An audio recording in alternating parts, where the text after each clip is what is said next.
How to enable 5G network on Samsung Galaxy smartphone. If your Samsung phone 5G network not working and you just want to enable this, then here's the real guide of how you can do this. It's super easy, but before we start the video, if you're new to this channel, please give it a thumbs up and subscribe to my channel because it really helps me out.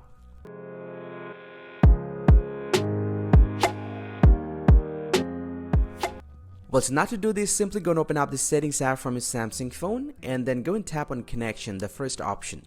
Inside the connection, go and tap on mobile networks, and inside this one, you'll get to see the network mode. If you tap on this, you'll get to see it's selected with the 4G or it might be selected with the 3G. So what you have to do, just need to select the 5G from here. 5G, 4G, 3G, the auto connect, the first one.